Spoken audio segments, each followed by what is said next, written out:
grab me a beer and grab him a coke. We bout to sit for an hour, bullshit and tell jokes. And please don't mix it up, cause he done sobered up. Brandon T comedy on your social media feeds. And Brandon Tass, if it's your ex drinking buddy. Brandon Tass, if it's your ex drinking buddy. Brandon Tass, if it's your ex drinking buddy. Brandon Tass, if it's your ex drinking buddy.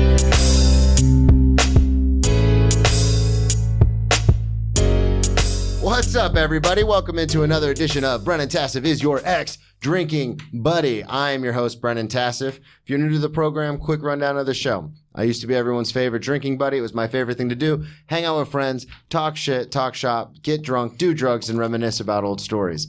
I am sober now, but that is still one of my favorite things to do. Most weeks I will be joined by a guest. This week is no exception. All the way from New York City, comedian, former podcaster, Joe Senra. Hey, what's up? What's up, everybody? Happy to be here. Thank you, Brendan. Yes, thank you for coming on. Thank you, Brennan's. That's great. This is sick. You like it? This is sick. Yeah. I mean, he let us in. He said, give me 10 seconds. You're like, this is going to be a big open. Just wait. And it's just like, here we go. Now we're going. This is a real show. Yeah. This is professional. I always think it's funny when I have, because they don't know. No, they know because they've been listening for a long time. No, they don't know. They don't know. They don't know. You're giving too much credit. They're dumb. They're fucking dumb. Dude, I love my listeners. They're very intelligent people.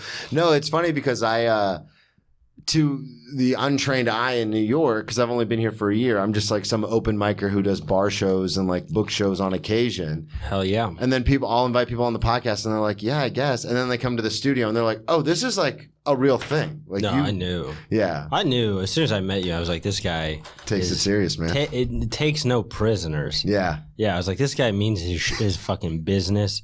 And you were telling me, you're like, yeah, I don't know. And then you told me about you're like, I got arrested, blah, blah, blah. And then you're like, technically it was assault. And then you explained exactly assault. And I was like, no, that's not technical at all. That sounds very violent. Let's do. Like, this guy's a maniac? Yeah. No, I dump it all into comedy. Let's do you first. Plug everything up front. Any dates you have coming up. This will come out in about 10 days. So plug everything you got coming up in July, August. Right. Yeah. Well, I'm at the Pair most of the time. The Grizzly Pair. Yeah. Please. But I have a big show producing with Nikhil Mehta, my friend. He's a comedian in New York. Okay. We host and produce the Last Show NYC. That's what it's called. All right. You can check us out on Instagram, Twitter. We're going to get a TikTok. Email us. You know what I mean? Come out to our show. Our last one was at St. Mark's Comedy Club. This next one's going to be at Con Body. Okay. Some August dates coming out. But please, Instagram, The Last Show NYC. We want everyone out. Okay. And then your Instagram is? Mine is Joe Not Famous. And it's that on every platform. Joe Not Famous Twitter. Joe Not famous Instagram. One word. Joe Not Famous. I wanted to have you on. Damn, I plugged before I even. Yeah, we plug and sauce. Then we'll plug. They don't even know they like me yet. We'll These fucking fools. They're gonna follow me already. They're dumb as fuck. There's no Stop way. Insulting my There's listeners. no way they're smart.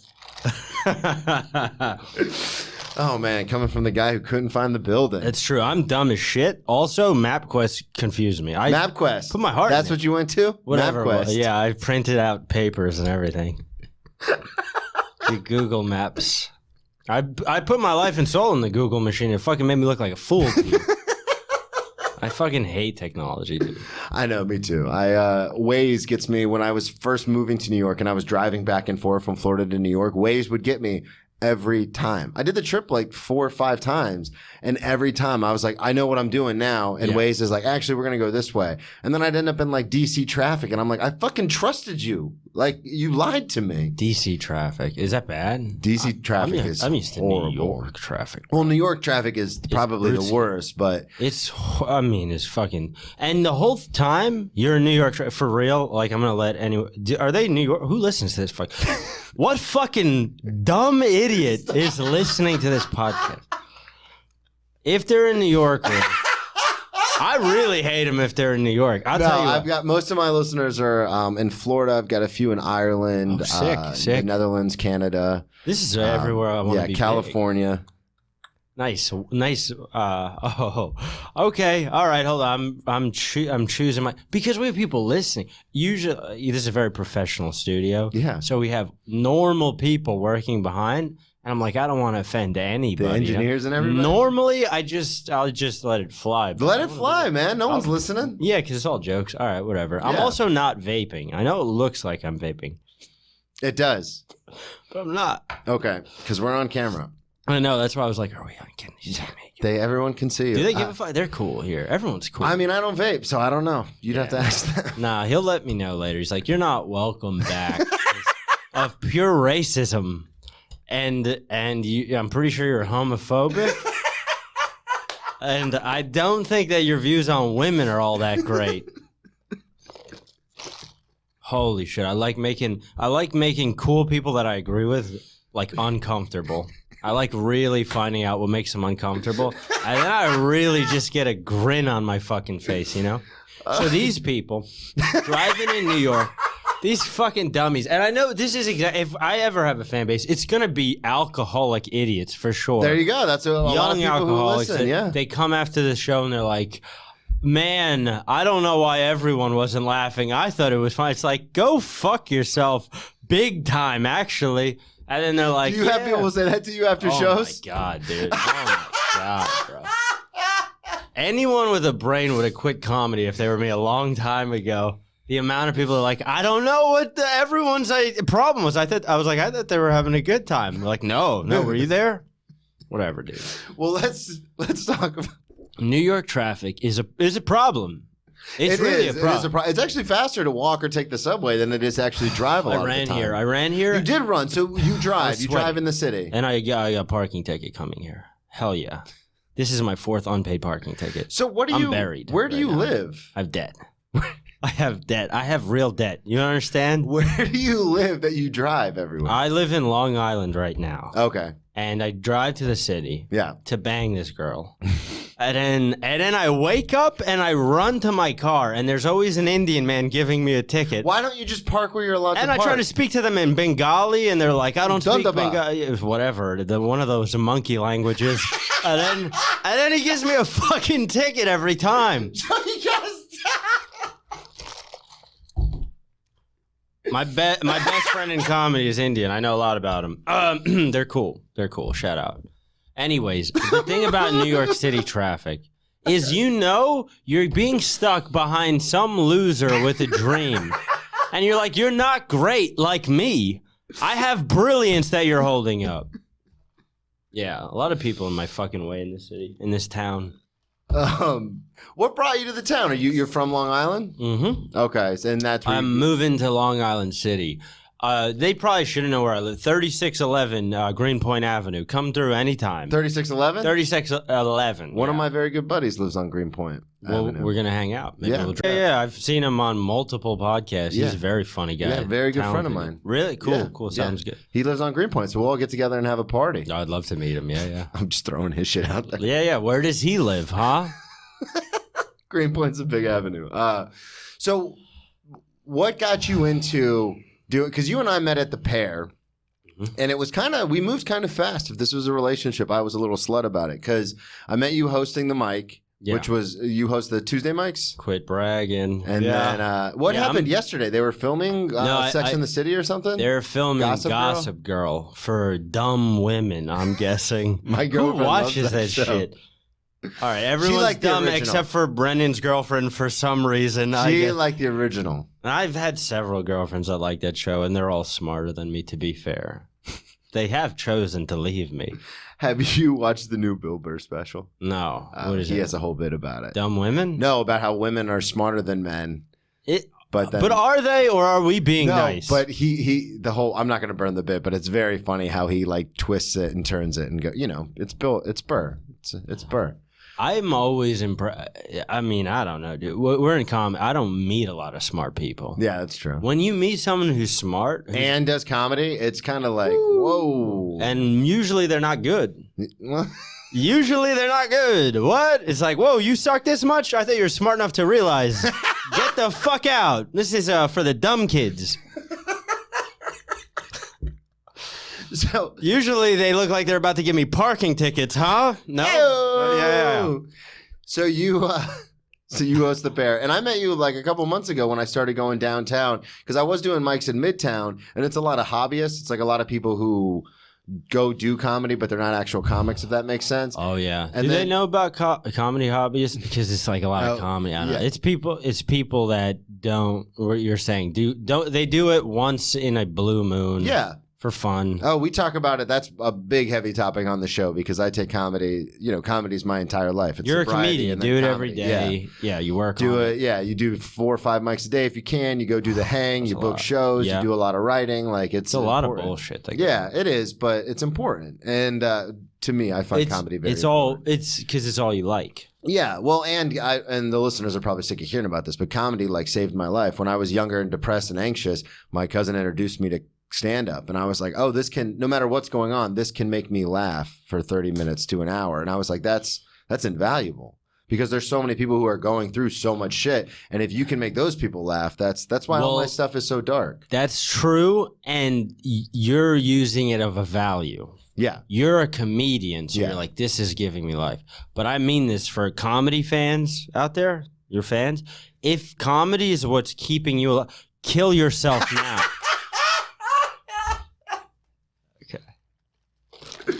So we met at the Pair a couple of months ago, and I was like, hey, Joe, I'd love to have you on the podcast. And you were kind of like, whoa, this is moving a little fast. But I was like, yeah, come on, let's do it. And here you are. I thought I was really anxious to have you on, one, to promote the show that you do, but also because I thought you had a podcast because you talk about it on stage. Clyde and Joe podcast. That's right. I was like, oh, we'll promote the podcast. And then you got here and you go, yeah. It's done. Last week it's done. I don't do it anymore. We might get back to it. My podcast producer is Clyde Mack. Very funny. You can follow him on Instagram, Clyde Mack.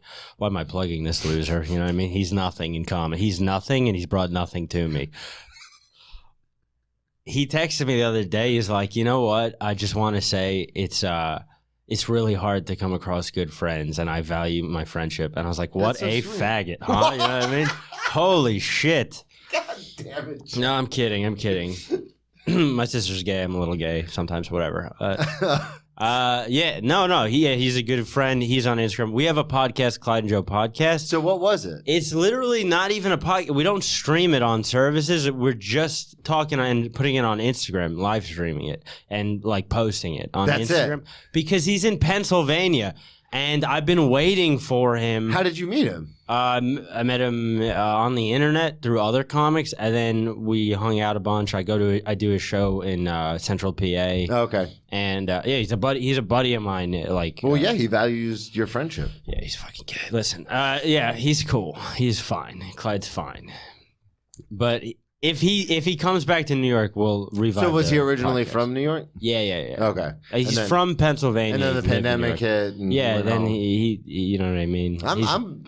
We did out the week. He's got a girlfriend. I think she's got money. He's waiting for her parents to die. Get some of that fucking money. Yeah, I've seen her tits. Whatever. You're gonna alienate every single person that listens to this show. Good, yeah. Chew some ice right there into the microphone. That's actually. it. They're either gonna love me or they're gonna hate me. I don't know why No everybody in else between. wasn't laughing. That's it. Exactly. So when did you start doing stand up? My first open mic ever was I would like to say 2016. Okay. Maybe 2014. I think 2014. And then I don't know. I did it for like 3 months, and then like You were living in Long Island, and you're like, I want to try stand up. No, I was living in Brooklyn. Okay. And I tried it. What brought you to the city then? Just life, literally nothing. So okay, I want to take it back because I like to kind of world build, as it were. Yeah, world building. So you grew up in Long Island. Picture's wild. This picture is fucking Right, wild. So you grew up in Long Island. Yeah. And then how old were you when you decided you wanted to come to the city? Oh, I left when I was 17 to go to college. I went to school in Philly for 2 years. Okay, what school? Arcadia University. Okay. And then I studied abroad in Spain. Okay. And then So wait, do you went to college? What did you go to college for? I was like everyone else. I had no idea. Okay, my but parents wanted me to go. So your parents wanted you to go. You decided to go. You did 2 years there, and then how much? A semester, a year studying abroad? Yeah, I did. I lived there 6 months. Okay. And then I moved after. Did you Barcelona. finish college? Yeah, I finished, but not at that school. Okay. But after Barcelona, I was like Barcelona. Yes, exactly. You can imagine how I feel about those people.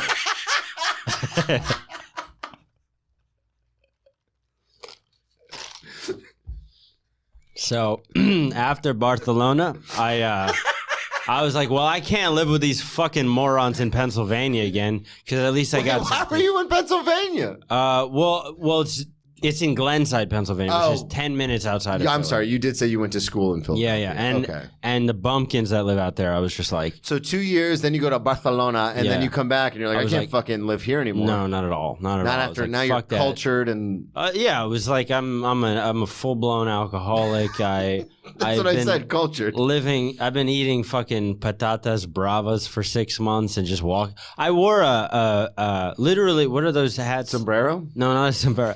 Those are dirty Mexicans wear that. I was in Spain. That's the rich, classy That's Mexicans. the Europeans, not Yeah. the. I'm Ecuadorian and Spanish, so I can. So you can say. Yeah, Ecuadorian is just a less famous Mexican. That's it. We have bananas and crime.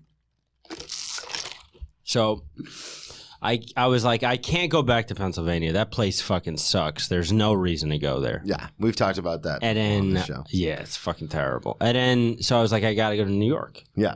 I was done with college. You were like done or you were finished? The way Kanye says it. You know what I mean? I wasn't done, but I was finished with it. Yeah. But my parents were like, no, you have to. And I was like, all right, I'll be a movie maker. I'll be a filmmaker, because I thought I was like a genius when I was full blown retarded. Like, it's crazy how stupid I was, but I was like, I thought I was a genius, but really it was like, I would get drunk every day and be like, what if I made a movie about this? And then I was like, I'm a movie maker. But after you stop drinking, you're like, oh no, you can't. That's an idea. That's not a movie. It's a terrible idea. Yeah, it's a fucking a dumb idea. So I went to Hunter College to study film. Okay, I know Hunter College, 68th Street. Dude, all I was with was pretentious white rich kids. Yeah. That like their parents paid for them to like watch movies and analyze. So how much longer did you have in school? Because you're basically 3 years in. So how much longer did you have when you went to Hunter? It took me about 5.5 to 6 years to finish college altogether. Okay. Yeah. So what'd you end up finishing with? A film major. I was a film major. Okay, so that's what you settled on? That's kind of what you finished? Yeah. So I watched so many movies when I was do you make films? No, I don't make shit. I don't do nothing. It was a waste. It was a waste of time. What's one of your favorite films? School is a waste of time. Yeah, I'd say that all the time. Yeah, don't go to school. I've got political science and American history, and I'm- Honestly, I was what I think my point, and I think this might be different than a lot of people's perspectives on this podcast. I think when you're in pain, you should do drugs and drink lots of alcohol because it helps with pain. It does. Yeah. So I think if you're in pain, that's exactly what you should do. That's what you And if you have fans that have quit, I heavily suggest thinking about going back to it. Just evaluate your life. You know what I mean? Is Yeah. it going well? If not, what have you taken away from your life? You know? Am I a massive screw up? Yeah, exactly. I've been sober now for about 9 months, maybe 10. Yeah? This is the longest I've ever been sober. And my life is worse off now than ever before. I have 4 unpaid parking tickets. I'm technically homeless. I don't work right now. You live at home. What do you mean? You're not homeless? If my family, my sisters, my parents didn't live in New York, I would be a beggar. I would be a beggar on the street right now. Where? When do you move to Brooklyn? I move on August 1st. Okay, so and you've then I got a will not be spot. homeless. Yeah. So let's get back. So you come back from Spain, then you start going to school in Manhattan, right there in Midtown, and then you decide what happens. A couple years go by, a couple months, you decide you want to do comedy. How How did you get on stage for the first time? Damn, dude. This is the truth. What year did you graduate college? I don't know. I'm 14? Let's see. 2016, I'd been working at this place for 2 years, so no, probably 2014. Yeah. Probably 2014. You said you started doing your first mic in 2014. I think maybe 2015 is Okay. when I stopped.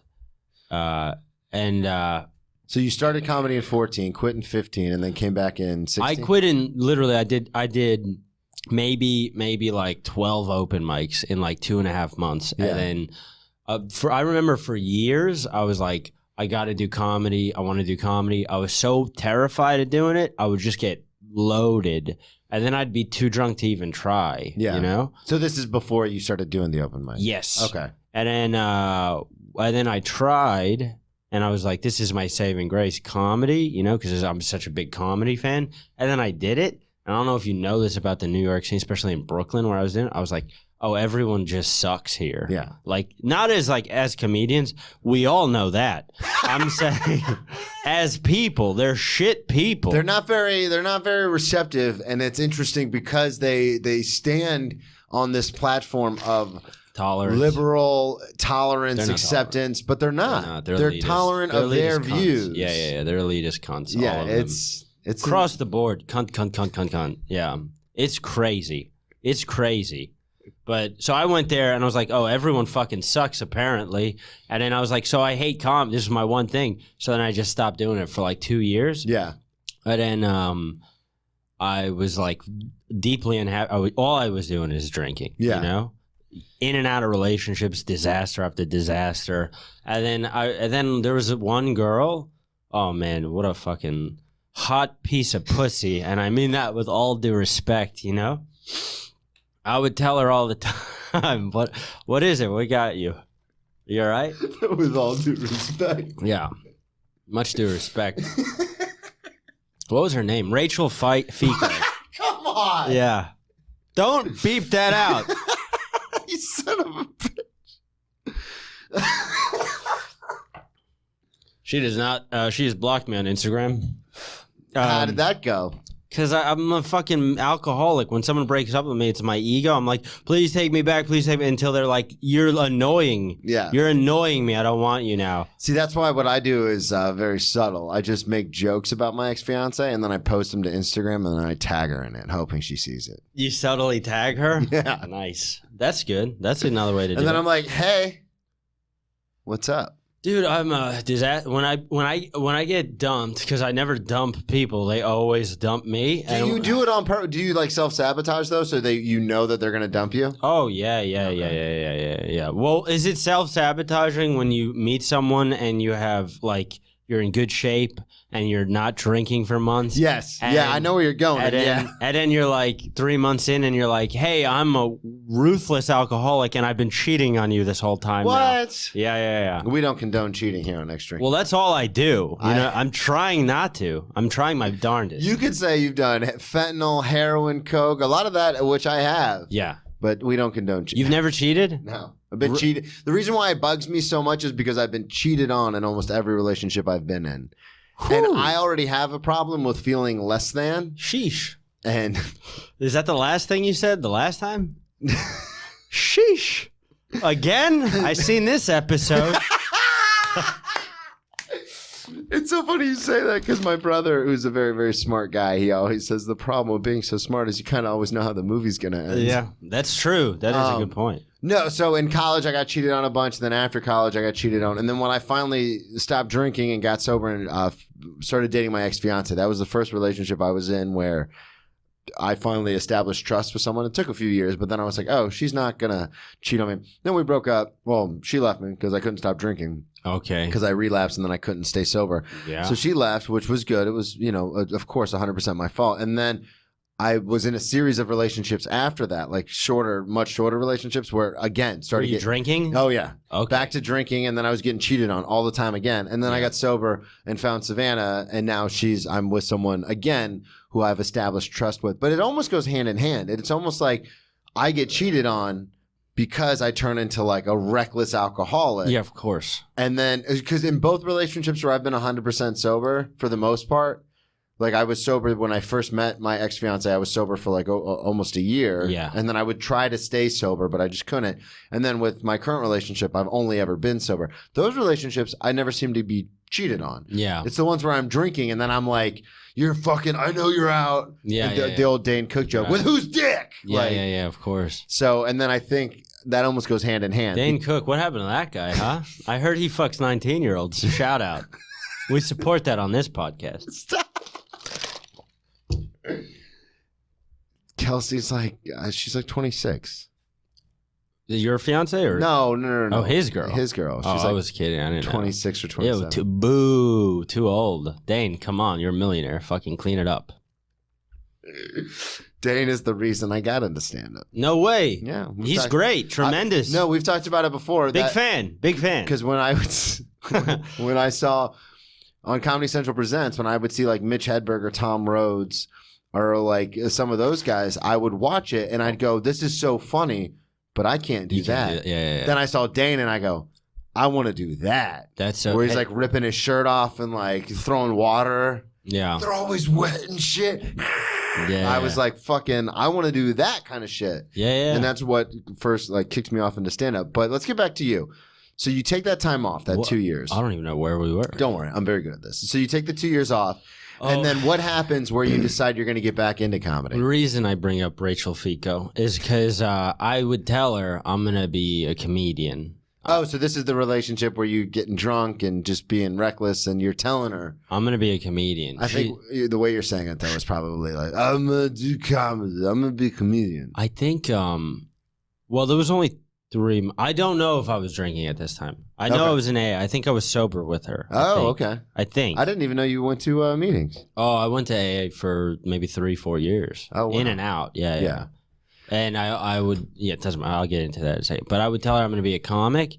And then I was like, oh, what I heard is it takes 10 years to become successful. Yeah. So I was like, she was like, I want to date a rich man. I want to be with a she rich straight man. said that? She said that. And I was like, well, I'll be rich in 10 years. Can you wait? And she's like, no. And now with a sober mind, she was right. Yeah. She was beautiful. She was 28. She wanted to have kids. Like, she's right. Yeah, she's ready now. She's ready now. You know, I was not ready. Now, was she money grubbing whore, I guess? Some would say that, not me. I said she was right. But anyways, she dumped me, and then so I went back into comedy. Okay, Yeah, perfect. So because I was like, "Fuck this bitch! I'm Thank you, driven." Rachel. Now she gave me the fuel. she gave you the life, man. Yeah. I see that all the time. Had I gotten married, because, and the listeners know this, but like, I love my ex-fiance. She called me tomorrow and said, hey, I need your help with this. Like, I need you to come to Florida. I'd be on the next plane flight. Cause, Wow, that's great. Well, That's beautiful, I think. but the thing is I thank God every day that didn't work out Mhm. and that she did leave. One, because it was for her own benefit. Now she's going to get married in October and everything's hunky-dory. But 2, it gave me the spiteful rage to be like, I'm not going to fucking go out like this. You need that. Like, I'm not going to get punked. You need that. Yeah. And I tell, like, I'm an incredibly petty person. So I'll ask people to come on the podcast. And if they're obviously much more successful than me and they say, oh, I got to talk to my people or my network doesn't like me doing this or whatever, I understand that. But like, there's some people I'll meet at open mics and I'll be like, hey, I'd love for you to come on the show. And they're like, I'm kind of busy. Like, let me check my schedule. Like, they give me the big time. And I'm like, we're at the same fucking open mic, dude. Yeah. So then I file it away. Yeah. And for anybody who's ever done that, you will never, ever come on this show. And look at how good we're doing. Yeah. Yeah. So You're who's alienating everybody. Am I? No. Am I not making friends? No, you're making great friends. I'm trying to make fans. Yeah. I don't give a fuck about the comedy community. Honestly, They don't buy tickets, man. They don't buy tickets. They can suck my dick. You know what I mean? That's my slogan. Shirt's coming out August. So you get dumped and you become... Fun fact. My first friend in comedy ever. My first friend in comedy is literally the most hated person in comedy. Who? I'm not going to say his name because he's a comedian. Okay. But he's literally the most hated. And he's the only person in the 3 months when I started doing stand-up in Brooklyn who came up to me and talked to me. And we were like friendly, right? And then I go away, and then for 2 years I would go and just like try and bang random girls or whatever. And we would always see each other because he's also like that. And we would see each other at this cheap bar in Brooklyn on dates, and then we would laugh and we would talk. And then after my girlfriend dumped me, I was just randomly at this bar with this person. I don't even know her name anymore. And he was there, and we were just laughing the whole time. And he brought me back in. He was like, this is where we're doing it. Come. Fuck yeah, man. Yeah. So it was lucky. It was fortunate. And now you host your show. You had the podcast, which you might start back up. You host the mics of the Grizzly Pear. You got like a lot going on. I'm gonna start a podcast with 2 friends of mine. Okay, there you go. See, and that's the thing that I love about In it New York, is the opportunities when you leave, the opportunity to come back. Mm-hmm. Because that's exactly what happened. Not exactly, but that is what happened to me. Was I left comedy. And then, all this shit happens where I'm getting arrested and going to rehabs and jails and stuff. And then I come back and it's just like, yeah, come on in. Did you like any aspect of jail? Yeah. What did you like? A lot of it, actually. I really like the structure. Yeah. I like being on the schedule. It's very regimented. I need that too. Yeah. And that's the same thing with AA. The AA never worked for me until it did, because I wasn't disciplined enough to actually do what I was told to do. Or in other words, I hadn't hit a easy does it, but do it. I hadn't hit a sufficient enough bottom to where I was willing to do the work. And then when I did hit that bottom and I was willing to do the work, I fell into that same thing as in jail, as in life, where like same thing with football, where it's like I wake up, I say my prayers, I do this, I do that. And then at the end of the day, another day goes by and I'm sober. It's the same thing I liked about jail was you get up, you eat breakfast, you make your bed, you like clean up the cell. And then next thing you know, blowjob. I was going to do trustee work. So I'd get driven to a substation every day and I'd help out around there and then come home, read a book, watch some football. How are the guards? Friendly? So this is the thing about the COs. I'm trying to work this into a bit, but every CO that I had, they were always, a lot of them would say the same thing, is they'd ask you what you were in for and you'd tell them and they'd be like, man, if I was out in the street, I'd have just let you go. So apparently I had the coolest fucking COs known to humankind. Uh-huh. Some of them were kind of dicks. In Jacksonville, Duval County, they're assholes. Like I got bailed out. One time, my older sister bailed me out. Check out her episode. We talk about it. But is that a regional thing, you think? Is that like people in Jacksonville suck, or is that? Yeah, well, I think it has a lot to do with, I do think it's regional, because in Palm Beach County, shouts out Gun Club, where I spent the majority of my incarcerated time, that's a very wealthy county. It's Palm Beach, Florida. Okay. So they get paid a lot more. They have better benefits. They're nicer. They're nicer. Rich people are better. And then in Duval, it's a very poor county. Poor people. Boo. I agree. All of my problems are always with poor people. I find myself around poor people. And then I literally hate poor people. They're bad people. That's why you're poor. A lot of your problems are brought on by yourself. I mean, let's fucking call a spade here. Rich people are friendly. They got a lot to be happy about. That's true. I can't wait to move up. Step on these poor throats.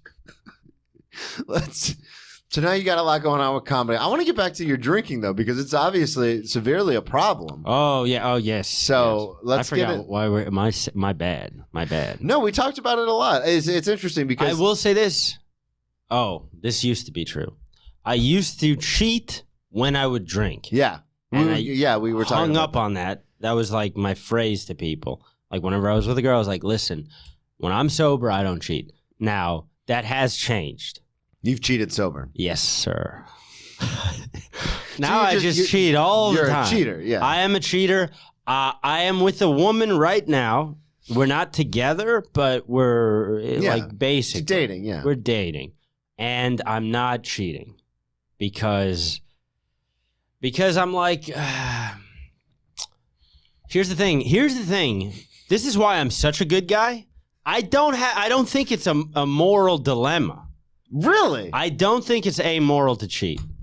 I've been cheated on. It hurts. Well, the thing is, I didn't realize. Yeah, it does. I didn't. So don't you think doing that to other people, the pain that you felt putting that on other people, do you don't hurt think that's... people hurt people? Yeah. That's 3 now. Now I'm done with the AA slogans. Okay. Yes. No, here's the thing about cheating. My first 2 girlfriends ever both cheated on me. Yeah. That's how my relationships with women started.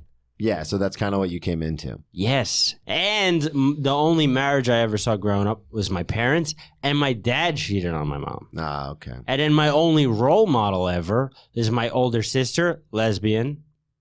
See, guys? Cool with her. My role model, literally. He's pussy all the time. Shout out, bow down. My sister's a slut, dude. She always has a new girlfriend. This bitch always has a new girlfriend. And then Is she going to listen to this? Does she listen to a lot of stuff you do? She is my biggest fan. She's my Is she best really? friend. Yeah, she rules. Shout out. Do you want to shout out? Jenny Senra. What's Yeah. up, Jenny? Yeah, what's up, Jenny? Gang, gang. Gang. My other sister's a cop. Whoa. You know what I mean? Hey. I'm not a big supporter of the cops. Yeah, we're not going to shout that sister. Who is? But I love my sister. You But just hate cops. I don't like them, dude. I don't like them. I have Is she a cop in New York or in Long Island? She's a cop in New York. Okay. In Brooklyn. Oof. Well, it's not Jay-Z's Brooklyn anymore. No, she works in Jay-Z's Brooklyn. Oh, does she? Yeah. No, but legitimately she does? Jay-Z's Brooklyn, for sure. Oh, gosh. And here's the thing, is that I love my sister, but we disagree on Everything. literally everything, dude. And I don't know. Then you go and you do comedy in New York where every comic's like, boo, cops. So naturally you're like, well, then I want to support everything that... Because whenever there's a group that's like, yay, don't you just want to ruin it? Oh. I just want to spoil it. Yeah, dump a bucket of water. But when on they it. say what you agree with, then it becomes so much harder. Yeah. Because you're like, now I got to find the angle. And then the cops just keep on winning. They just keep on dunking on everybody. You know what I mean? Well, they just make it easier and easier to defend them. So I want to get back to Uvalde rules. You're drinking. Oh, God. Anyways, yeah. So when did you start drinking? Yeah. The cops stink. Cops fucking stink, dude. When did I start drinking? I started drinking 13, 14? No, late. Okay, me too. I had my first drink when I was 13. Yeah. And then no drinking. But when you until I start was 17 in college. Me too. First day of college. What happened? I walked in and you're living on campus, obviously, because yes. you're not from there. Yeah, exactly. I had 2 roommates, right? Yeah. And I was moving in. My mom was helping me move in, whatever. Hugs me goodbye. The second she leaves, my roommate opened his refrigerator and he handed me a beer. Were you so you went to college at 17? Were you nervous? Were you like, hey, what are we doing? Or were no, you like, I was mad excited. Yeah. I was so excited. I was a pothead for sure. I'd smoked pot all through high school. Okay.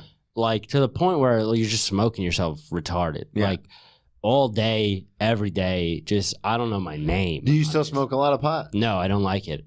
I don't Okay. like it. Makes me paranoid. Oh, wow. So you kind of went the other way on that. For years, it was making me paranoid, giving me anxiety. I was like, why am I doing this? But I was addicted. That's like when I used to do coke and then I'd stare at the people in my apartment. And it's like, what are we doing? Because I would be like, I should smoke weed for my anxiety, but I was always anxious. Yeah. And then I got arrested once. What happened with that? Was that in college? No, I got arrested. High school? Twice. In high school? Actually, it was after college I got arrested. Okay. What happened? But, why I was in high school, I was paranoid because, this is true. Long Island, shout out cops, more cop stories. I got pulled over a handful of times in Long Island for smoking and driving. I'm not driving. I was in the passenger seat, You mean smoking weed and driving? Smoking weed, yeah. Okay. I was going to say I smoke cigarettes and drive all the time. Yeah, in high school. Like it would be like 6 of your buddies in a car, in their mom's car. You guys would smoke and then just drive around with them. That's all, right? Joyriding, yeah. Cops would pull you over, and there would be me and like 5 white Jewish kids in Long Island, and they'd be like, get the fuck out of here, go home. And then the first time in Long Island, this happened to me like literally 5 times. And then one time in Long Island, I worked at Cozy Mel's restaurant. It was a Mexican restaurant. I had 2 Mexican friends with me. We got pulled over. No, we didn't get pulled over. I was in a parking lot at the restaurant. Yeah. rolling up, and I got arrested. The cop showed up and just arrested you? Yeah, we didn't get sent home. So whenever you were with the white kids, they would just send you home. But when you were hanging out with the Mexican kids, they I'm not saying anything about that. I'm just saying that's exactly the facts. Yeah, that's what happened. That's what happened. So how long were you arrested? Like, how long were you detained? I was detained. It was literally the most fun I've ever had. Did you get booked and everything? Yeah. Okay. And I'm paranoid. Whenever I'm smoking in a car, I'm paranoid because I'm like, cops are going to find us. Yeah. You know? And now anytime I smoke, I'm always like, someone's going to find out. But meanwhile, no one gives a fuck now. Yeah, and I don't even think I think it's legal. But still, for some reason, I'm like, somebody's going to find out. So I don't know why. What happened? You're in the parking lot, the cops show up, and they just are like, hey, get over here? Yeah, they arrest us. They take us, right? It's me, my friend Chris, and my friend Maria. And we're detained. We're in this holding cell, I guess. It's just us three, you know, quiet night. And because we're boys and girls, they had to separate us. Mm-hmm. So Maria's in one cell. She's crying. And me and Chris are in the other cell, just laughing so hard. We're just high, and we're just having a good time. I just had a good time. And my sister was a cop. She came in, stormed in, and like cursed them out or whatever. Cursed out the cops? Yeah. Fuck yeah, she did. Yeah. Twice I got arrested. She did the same thing. Really? What was the second time? Same thing? DUI. Okay. Yeah. Let's talk about it. What happened with that? This is after college? After college. I'm living with my sister in Long Beach. Okay. Cop or Jenny? She's not a cop. She's a school psychologist. Jenny. Yeah. So I'm living with her, drinking all day, summer day, you know? Yeah. Beach, chilling. I'm going to pick up my friend Stu. He's in Brooklyn. So I'm drinking all throughout the day, but I'm a professional alcoholic at this point, you know? Yeah. So you know how like... Yeah, I know. I'm very aware. Yeah, we'll like blow way over, but I'm like, I'm honestly sober right now. Yeah, it's so funny you say that. When I got my second DUI, they were like, blow. And the first time I didn't blow, and I got screwed because like whether you blow or not in the state of Florida, your license is gone. Okay. So if you blow and you're over, you lose your license. If you don't blow, you lose your license for 6 months. If you don't blow at all, you lose your license for a year. So I was like, well, I'm fucking dead to rights anyway. I might as well just blow and get my license back sooner.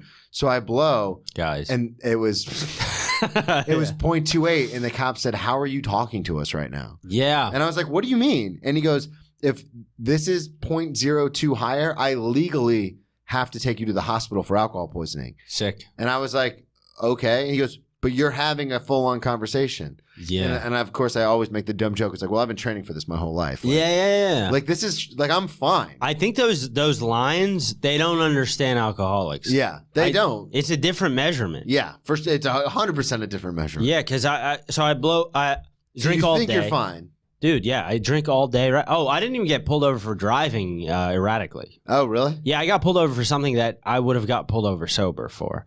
So I drove all the way into Brooklyn. By the way, I'm definitely more, if I'm intoxicated, definitely more intoxicated going to Brooklyn from Long Island. That's an hour and a half, you know? I get to Brooklyn, no problem. Pick up my friends too. Drive all the way back, another hour and a half. I got pulled over on the exit.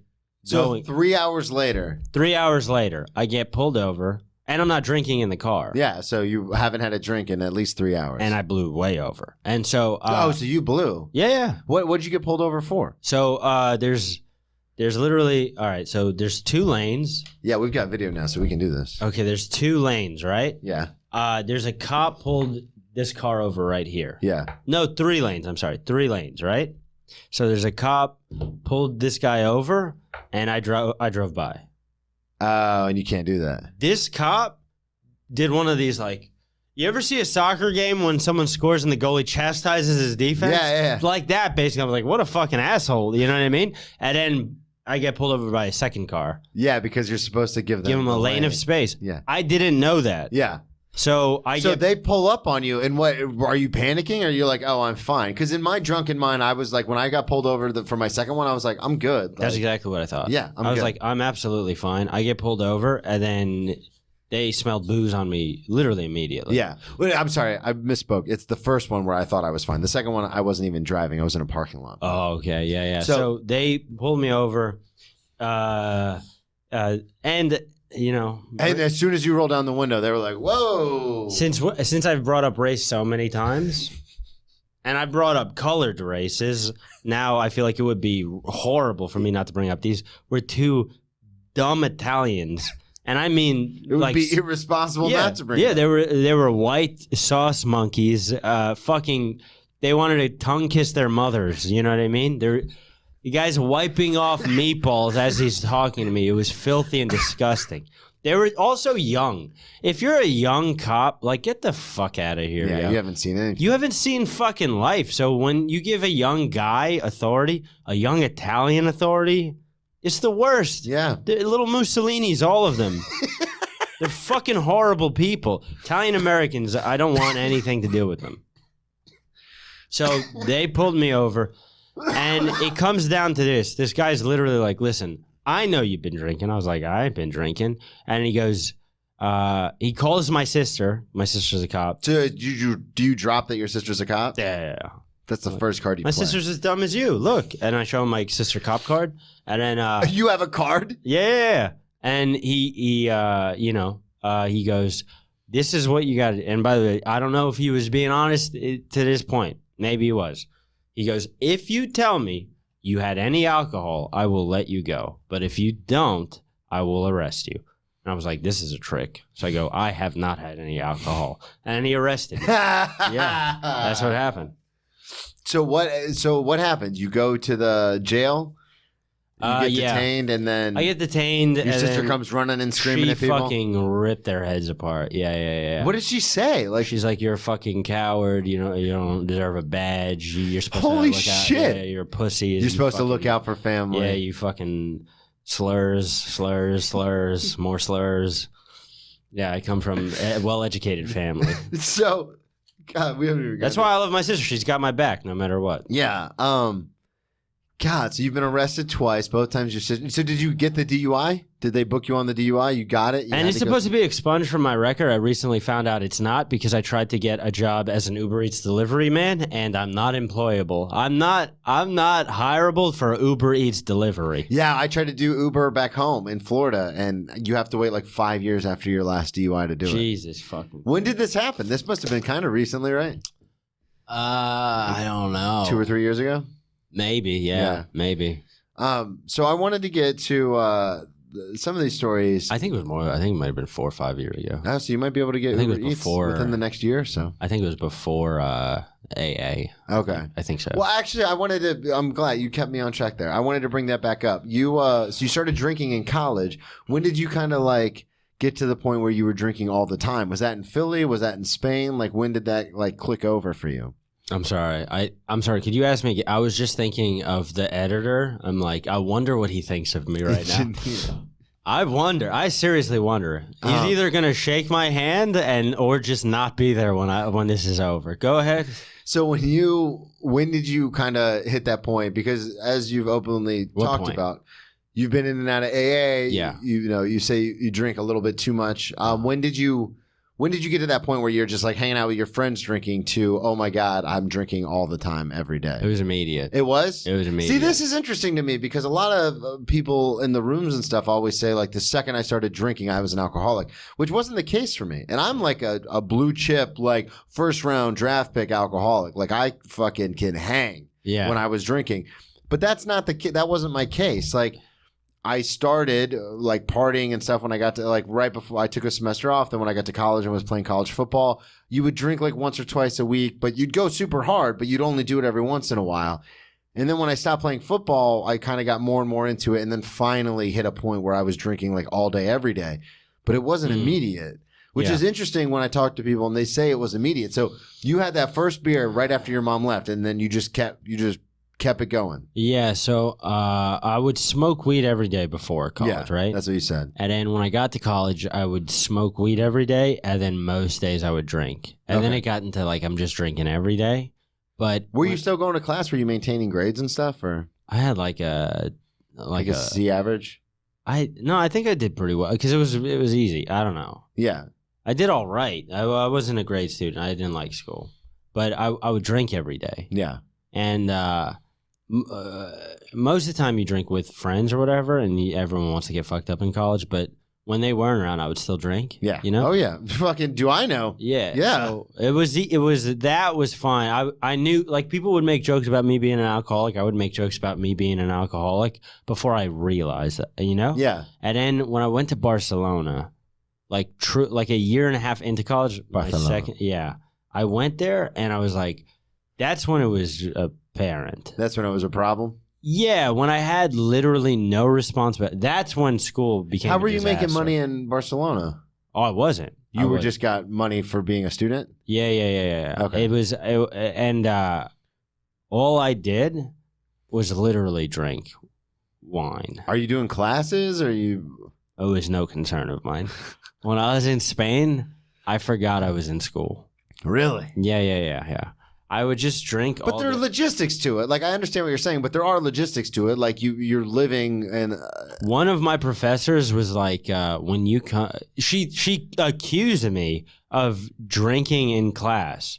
And I was like, I'm not drinking in class. She's like, you're drunk right now. I was like, I'm not, and I wasn't. And she's like, I can smell it. She said that I can smell it. Yeah. I was like, that's because I was drinking last night. You dumb bitch. You don't know how this works. And then. So you didn't completely abandon, like, you were still going to your classes. Well, after that, after she said that, I was like, well, fuck this. And I didn't go.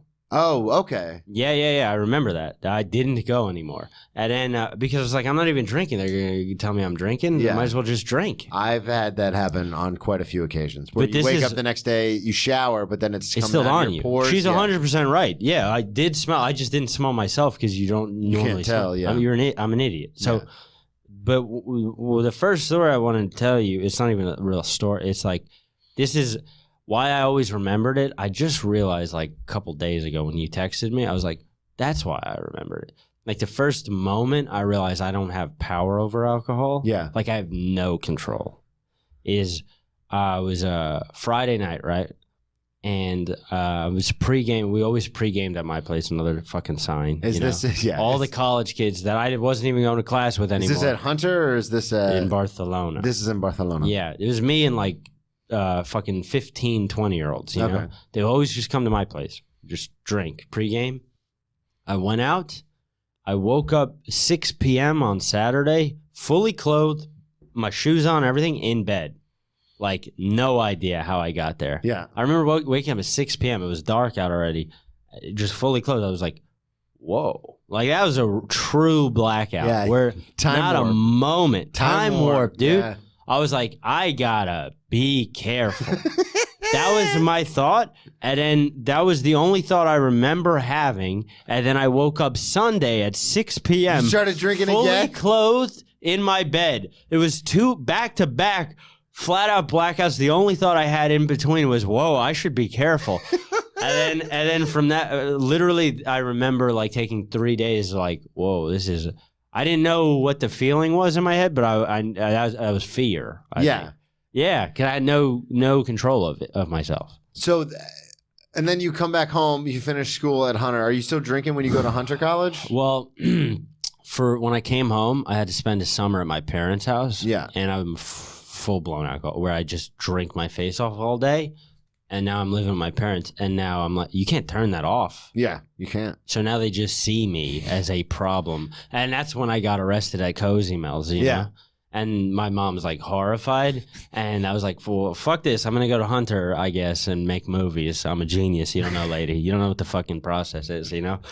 But really, I was just going on our deck, drinking wine, staring at a blank screen, being like, this is a great movie. When did you, I'm curious about this. When did you first, like, go into AA? Was that because of the DUI, or was that because it was something you were interested in? Yeah, here's the thing, for me at least, like after college, cause I would drink like that all throughout college, Hunter and everything, right? After college, my first like big person job, I was selling audio equipment. And it does not sound like a first big person job. I was a salesman at Midtown. I was horribly underqualified. It was a failing business, so they hired me for cheap. And you were underqualified? I did no qualifications at all. Oh, I just assumed with a degree you'd be overqualified. But yeah, you don't have any sales experience. You don't know. I don't know anything about the equipment at all. I would literally I would be hungover every day. Yeah. Spend the first 2 hours hanging out with my Russian boy. He was in the repairs department, just staying away from my desk where anyone could see me because I'm so hungover.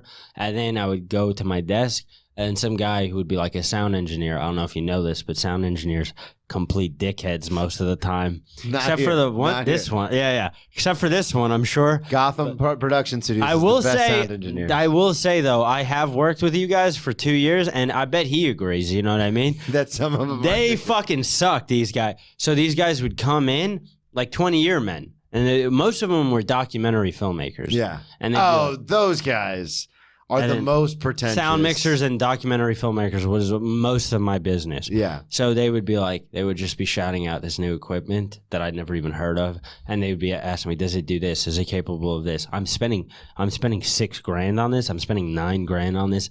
Don't fuck me on this. I need to know. And I would just be like, yes, of course. And then I'd sell them this equipment, and it wouldn't go well. And then they would come in like 2 weeks later, yelling my name, trying to find me. I would take 3 hours. Yeah, I did that job. I had such anxiety for 2 years. How long did you do that job? I have a lot of people that want to kill me right now. How long did you do that? 2 years. 2 years. I literally just ducked people. Just every 3 weeks, someone's coming in screaming, Joe! It was insane how often it happened. Yeah, literally dozens of times.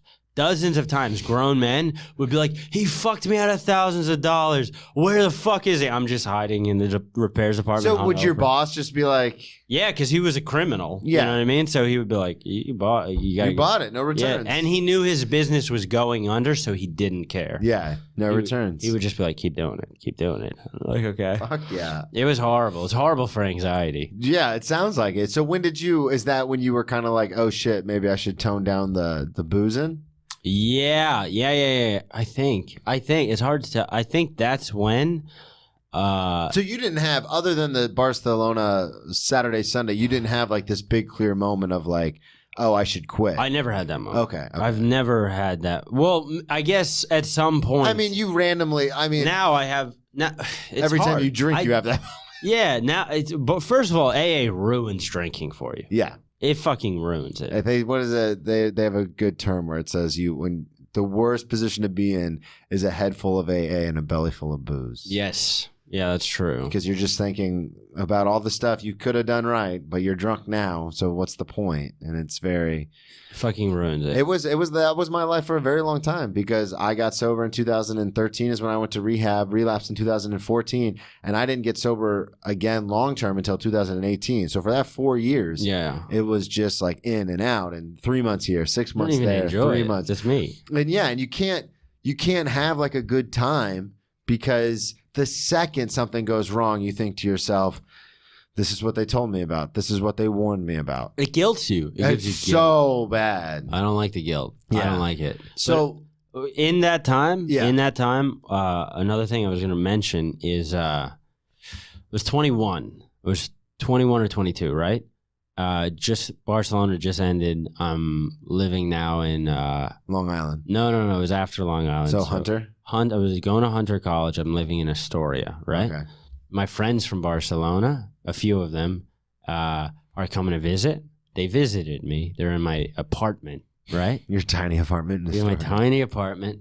And we're drinking, whatever. We're hanging out. We're pre-gaming. And then I woke up in my childhood home in Long Island. What? Yeah. Like literally 50 text messages, some from my roommates. Like, I just cut my hand on broken glass. Like, what the fuck? My friends are like, "Are you okay? What's going on?" What happened? I don't know what happened, but obviously, but my mom came into my room. She woke me up like crying, like she was crying. Yeah, and then she told me, by the way, she told me that I was laying on some city floor in Midtown. And like a street, a sidewalk? No, the street where like cars are whizzing by. And she said, this is what someone told her. She was like, transgender prostitute picked me up and dragged me to the sidewalk and like saved me. Wow. Like saved my life. And my mom was like, how did they? Oh my and then God, somebody thank just you. went through your wallet and like called. Like, how did they get a hold of your she mom? must have called my mom. Okay, use your phone or Or something. they, I don't even know because I don't remember the prostitute. I don't remember any of this. My mom was like traumatized. I went out drinking that night. Yeah, dude.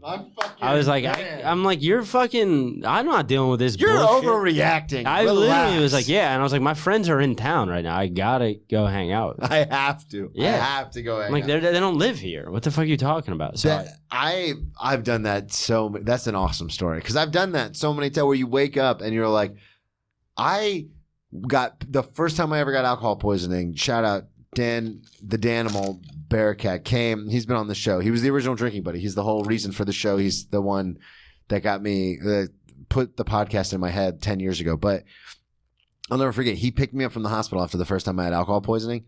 And we're in his car driving, and we stop at the gas station to get a Gatorade. Now, a lot of people don't know this, but when you get severe alcohol poisoning, you start to throw up like black tar, like stomach acid, and it swells your throat.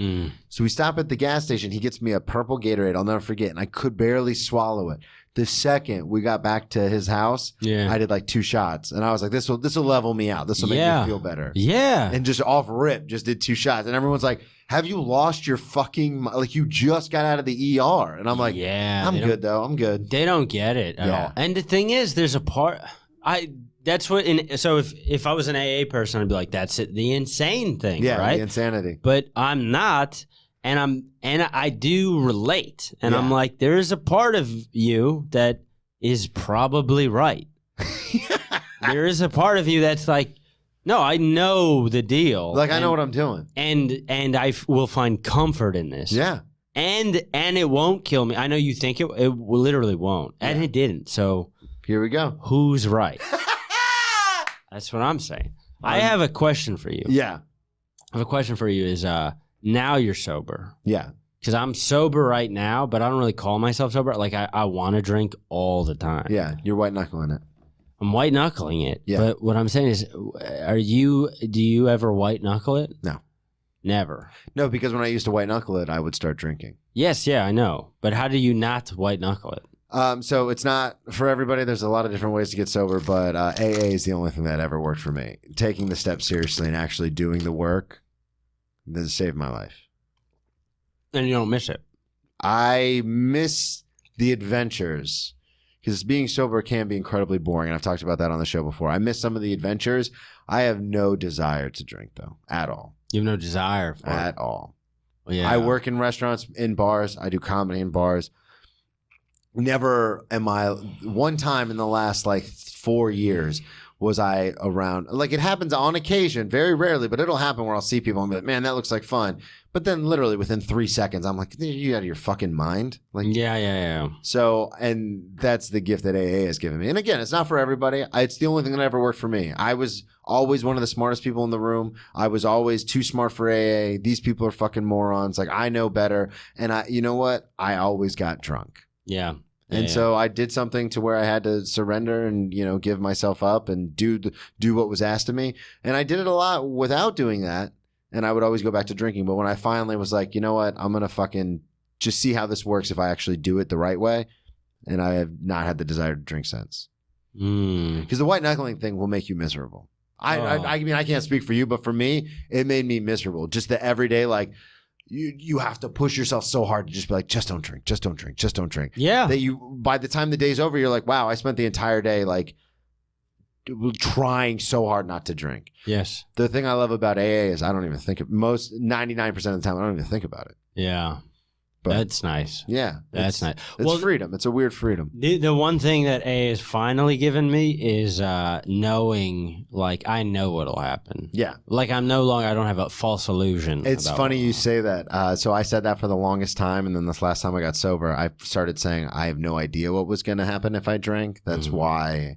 And my sponsor took me aside and he goes, that's the difference. He goes, people who aren't ready to give up drinking always go, I can't drink because I know what's going to happen. Okay. He goes, people who are truly ready to give up drinking, give it up because they have no fucking idea what's going to happen. And that scares the shit out of you. Yeah. So plug everything one more time. Oh, Joe Not Famous, Instagram, Twitter. The Last Show. The Last Show NYC. Yeah, please come out. Thank you.